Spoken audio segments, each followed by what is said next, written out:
Welcome to TV Africa News. Hope you had a beautiful day. This is Africa Today. My name is Nahabi Kajura, but fast to the headlines. Japanese government to extend more funds to Uganda in support of refugees. Nachito has filed a case against government seeking for compensation.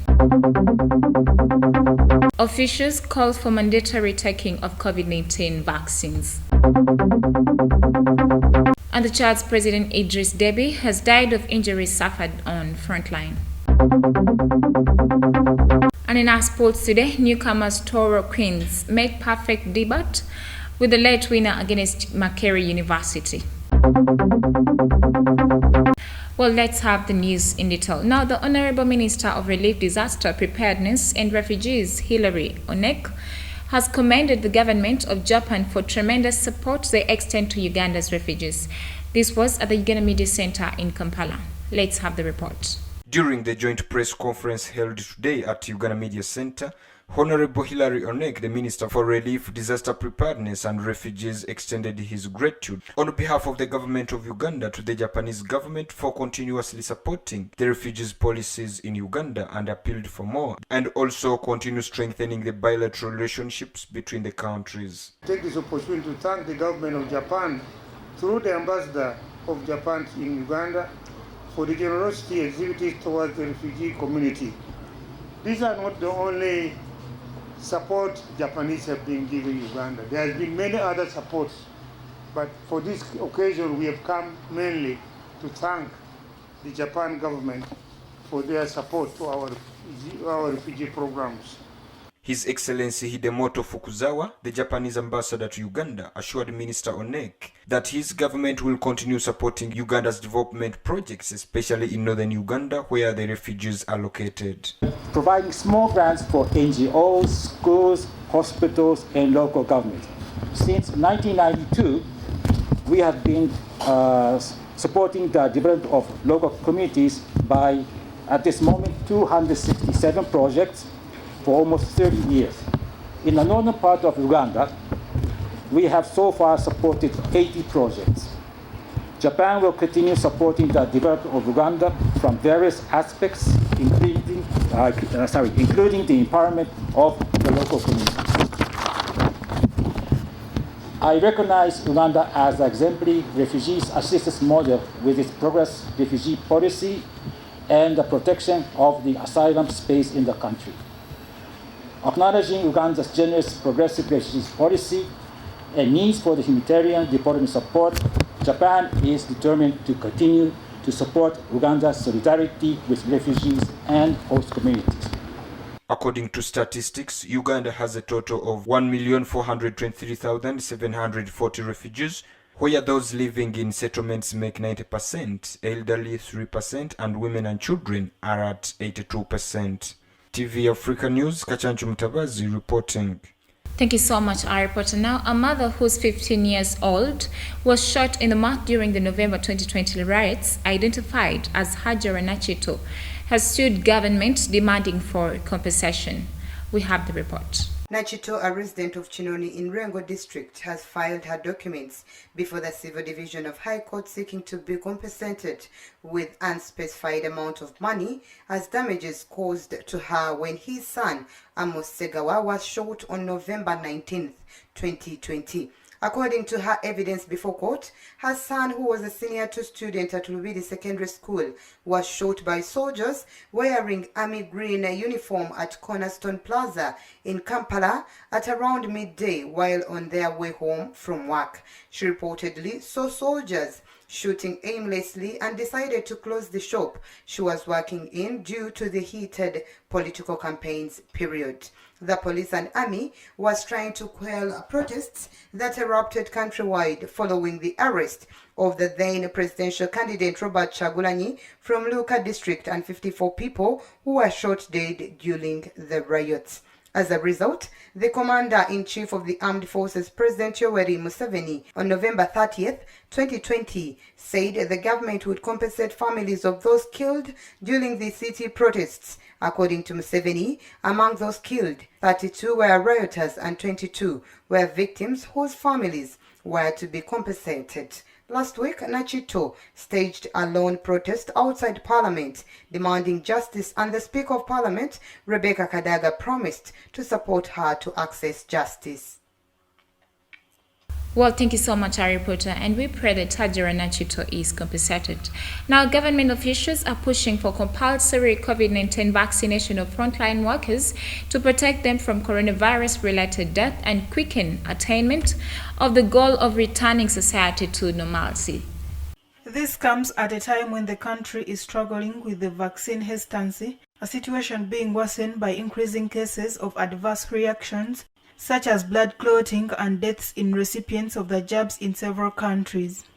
The April 13th statistics from the Ministry of Health indicate that of the 90,142 health workers who have so far been registered to take the jabs, only 20,405, that is 23%, have been vaccinated. The country has an estimated total of 150,000 health workers according to the ministry. Both the District Health Officer of Arua, Dr. Paul Bishop Drileba, and the Resident District Commissioner of Amuru, Mr. Geoffrey Osborne Ocheng, say government should consider shifting from voluntary to mandatory COVID-19 to increase uptake and promote public health. Dr. Drileba told TV Africa that since the vaccine is not killing people here as it is the case in foreign countries, government should customize the policy and make the vaccination of frontline workers and civil servants mandatory. Last week, Mr. Ocheng sent a directive asking all the health workers in the district to take the COVID-19 jabs. The uptake of the vaccine among teachers is better than among health workers. Well, let's go for a quick break. We shall come back with more news.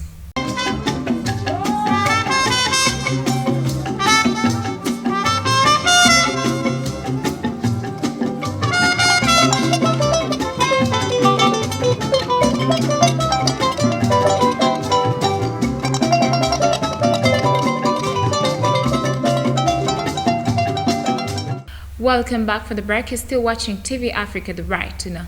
Now, in our international news today, a report commissioned by the Rwandan government to look into the 1994 genocide has concluded that the French government bears significant responsibility for enabling a foreseeable genocide where 800,000 people were slaughtered.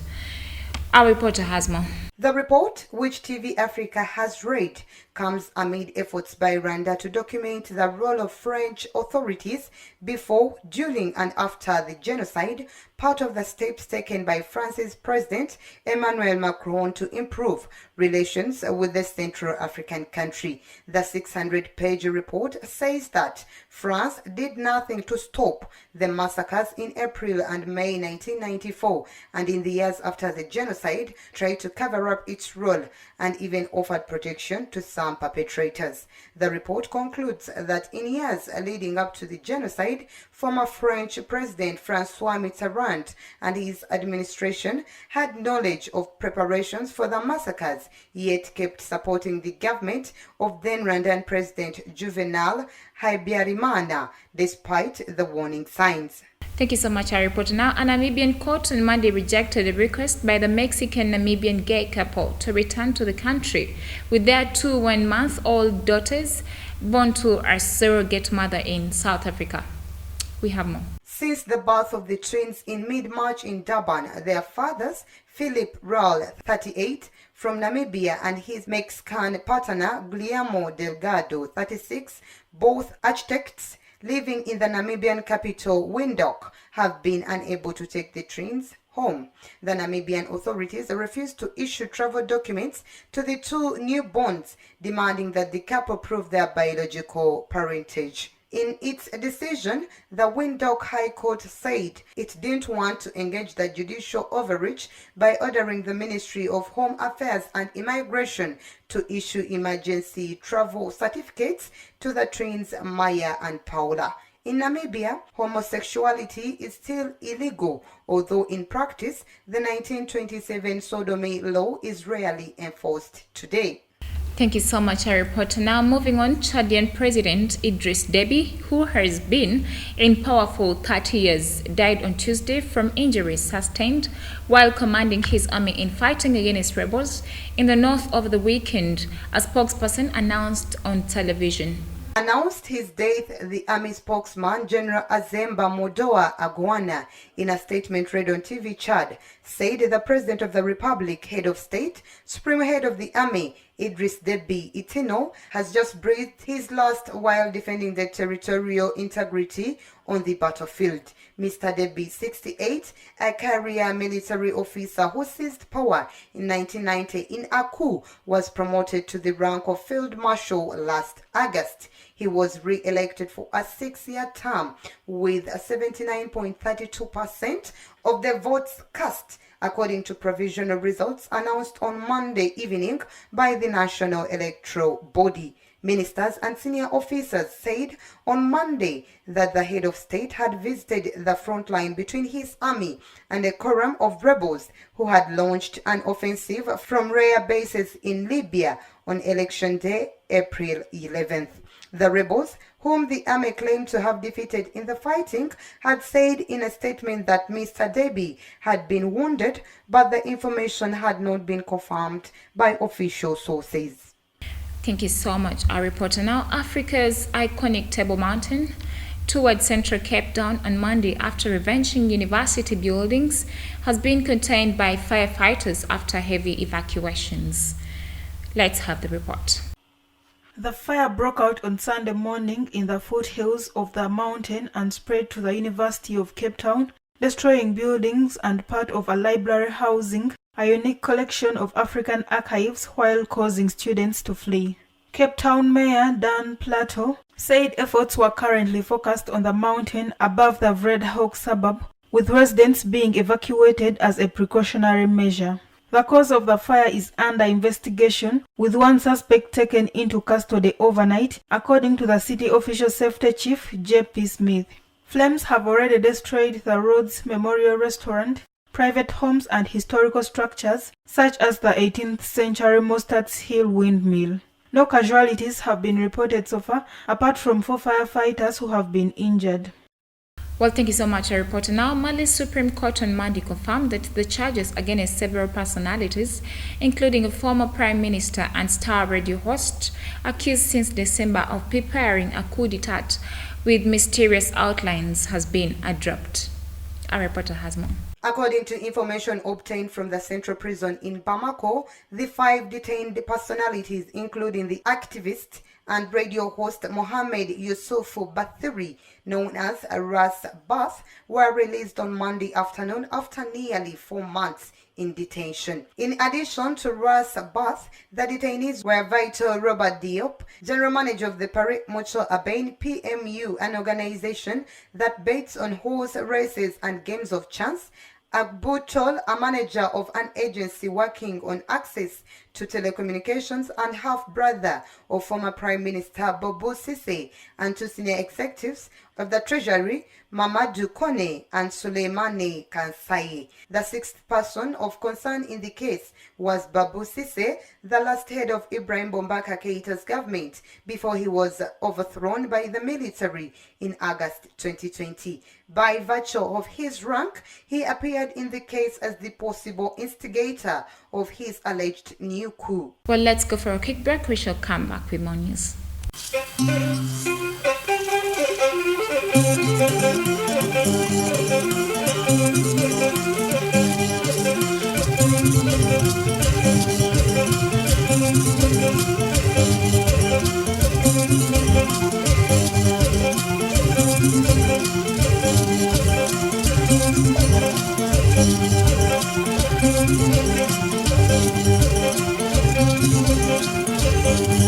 Welcome back from the break. You're still watching TV Africa, the right to know. Now, in our business news today, the Congolese investors are at open war against the French manager of Cité du Fleuve, a company established in Bermuda 10 years after its launch, for failure of a high-end urban housing project.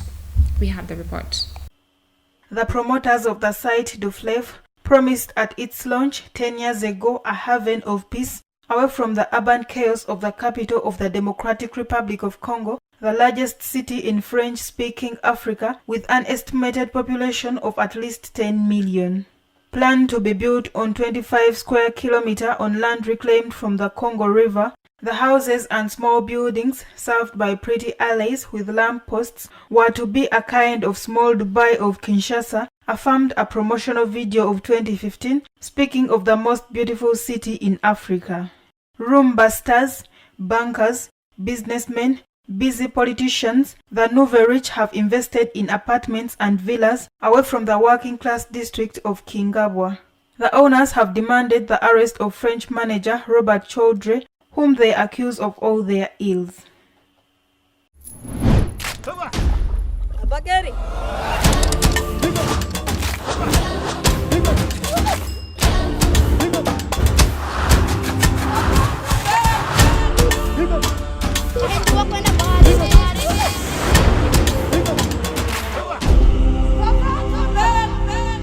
Well, away from business, in our health news today, Libya kicked off its coronavirus vaccine drive in the capital Tripoli over the weekend in some 430 centers that have been approved across the country. The National Center for Disease Control said that those over 70 would get the AstraZeneca jab, while the Russian Sputnik 5 vaccine could be administered to the medical personnel and those aged 50 to 60. Libya is using a mix of vaccines such as Russia's Sputnik jab, the Oxford AstraZeneca, and Chinese Sinopharm vaccine. The vaccines are currently stored in medical supply stores with plans to distribute them across the country imminently. The country is struggling to emerge from decades of violence and political rivalries following its descent into chaos in the aftermath of the 2011 NATO-backed up uprising that ousted dictator Muammar Gaddafi.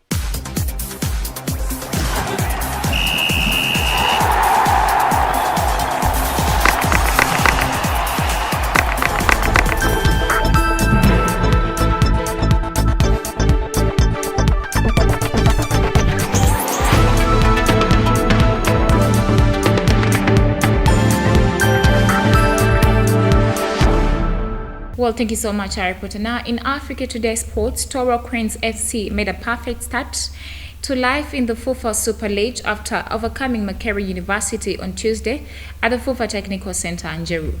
Let's have the report. We as Toro Queens, we are very happy about today's win, and it has made our journey. Secondly, that win meant a lot to us.